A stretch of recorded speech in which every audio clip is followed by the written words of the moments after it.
Alhamdulillah, Alhamdulillahil Ghaniyil Hamid, wa asyhadu an la ilaha illallah wahdahu la syarika lah, wa huwa ala kulli syai'in syahid, wa asyhadu anna sayyidana Muhammadan abduhu wa rasuluh, al-mab'uts bir-rahmati wal qawlis sadid.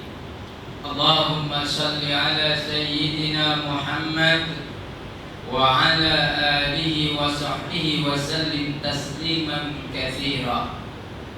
Amma ba'd, fa ya ibadallah,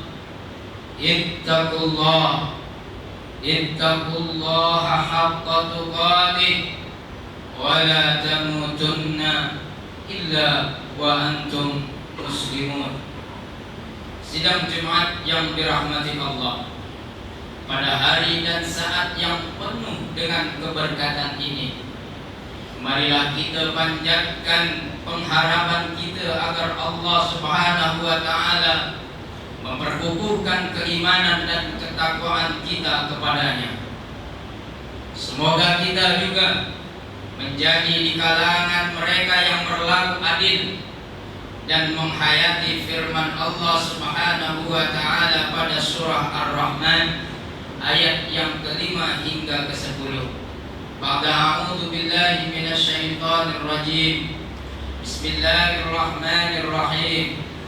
Was-samaa'a rafa'aha wa wada'al mizan alla taghaw fil mizan wa aqimul wazna bil qisti wa la tukhsirul mizan, yang bermaksud, dan Allah telah meninggikan langit dan Dia meletakkan neraca keadilan supaya kamu jangan melampaui batas terhadap neraca itu, dan tegakkanlah timbangan itu dengan adil, dan janganlah kamu mengurangi neraca itu.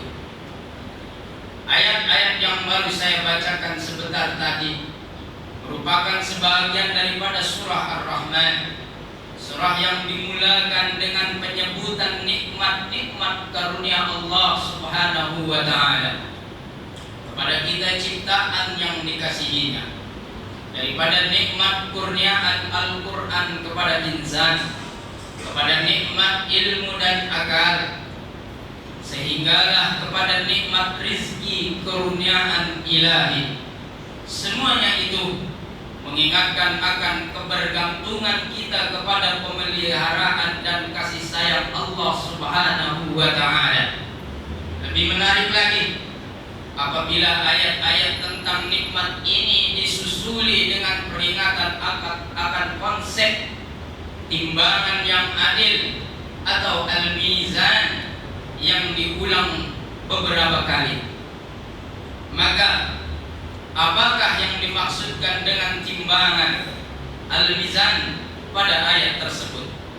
Saudaraku, menurut ulama tafsir, istilah al-mizan pada ayat tersebut adalah membawa maksud keadilan dan keseimbangan pada ciptaan Allah Subhanahu wa Ta'ala. Segala yang diciptakan yang esa di alam ini diciptakannya dengan memerhatikan keadilan dan keseimbangan pada kejadiannya, seperti keseimbangan pada alam raya bersama ekosistemnya, serta keseimbangan pada ciptaan langit dan bumi. Keseimbangan alam raya menjamin bahwa kehidupan ini dapat diteruskan dengan penuh harmoni. Saudaraku, aspek keseimbangan atau mizaniyah pada ciptaan Allah Subhanahu wa Ta'ala ini amat perlu kita hayati. Sebarang tidak, keseimbangan maupun keterlanjuran atau pelampauan dalam penggunaan nikmat Allah ini akan menjejaskan keseimbangan dan keharmonian alam. Ia akan akhirnya membawa kesan yang tidak diingini kepada umat manusia di dunia lagi sebelum akhirat. Sebagai contoh, kesehatan seseorang mungkin akan terjejas sekiranya dirinya tidak memerhatikan kesederhanaan dan keseimbangan pada makan, minum, ataupun pada gaya kehidupannya. Seseorang yang tidak mengekalkan keseimbangan dengan menggunakan sumber alam kurniaan Tuhan kepada kita juga boleh mendatangkan mudarat, bukan sahaja pada diri kita, bahkan untuk generasi akan datang. Salah satu sumber yang penting ini adalah air sebagai contoh. Ia merupakan sumber kehidupan, sehingga kan Allah berfirman, "Wa ja'alna minal ma'i kulla syai'in hayyin afala yu'minun." Yang bermaksud, dan kami jadikan dari air itu segala perkara hidup, apakah kamu tidak beriman? Al-Anbiya ayat yang ke-30. Melalui air hujan yang turun, Allah bawakan kehidupan. Kita dapat teruskan kehidupan. Hewan dan tumbuh-tumbuhan mampu terus hidup dengan subur. Dengan hujan, kawasan yang panas menjadi dingin, dan negeri yang tandus kembali subur menghijau. Allahu Akbar. Tiada sesuatu pun yang luput dari pengaturannya.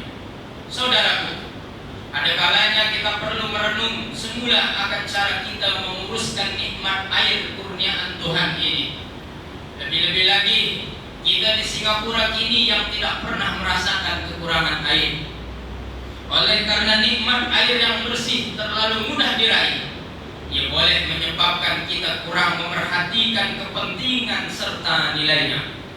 Bayangkan saudaraku, sekiranya nikmat air itu ditarik daripada kita, bagaimanakah agaknya kesusahan yang bakal ditanggung setiap daripada kita. Saya yakin masih lagi segar di ingatan kita bagaimana negara ini pernah mengalami cuaca kering yang berlalutan beberapa tahun dahulu. Kita sendiri telah menyaksikan bagaimana sebagian dari pohon-pohon dan tanaman-tanaman mengalami kekeringan, dan kita mulai kerisauan. Oleh itu, cara untuk bersyukur kehadirat Ilahi di atas nikmat air yang ada adalah dengan menghargainya dan berusaha untuk mempergunakan sumber air yang ada dengan penuh tanggung jawab, keadilan, dan keseimbangan. Saudaraku, marilah kita renungkan semula cara kita menggunakan air seharian. Ketika berwudu sebagai contoh, kita tidak memerlukan aliran air yang kuat maupun terlalu deras. Cukup sekadar ia boleh membasahkan anggota wudu kita. Apabila kita mencuci pinggan sebagai contoh, tidak semestinya kita membuka pipe air sepanjang kita mencuci pinggan. Cukuplah sekedar untuk menghilangkan kotoran sebelum meletakkan sabun dan selepasnya. Ataupun kita boleh memasang alat-alat penjimatan air dan sebagainya. Walaupun ia merupakan satu langkah yang kecil, namun ia mampu untuk memberi kesan yang besar. Bayangkan berapa ribu liter air yang dapat kita kurangkan sekiranya setiap keluarga memulakan dengan langkah penjimatan yang sedemikian. Ini adalah ibadah kita. Ia adalah usaha kita untuk menggunakan nikmat Allah dengan tanggung jawab dan amanah, serta merupakan tanda syukur kita. Dan ingatlah firman Allah bahwa apabila kita bersyukur kepadanya, akan ditambah nikmat Allah kepada kita. Oleh itu, marilah kita berusaha untuk menjimatkan penggunaan air dalam segala aspek kehidupan kita.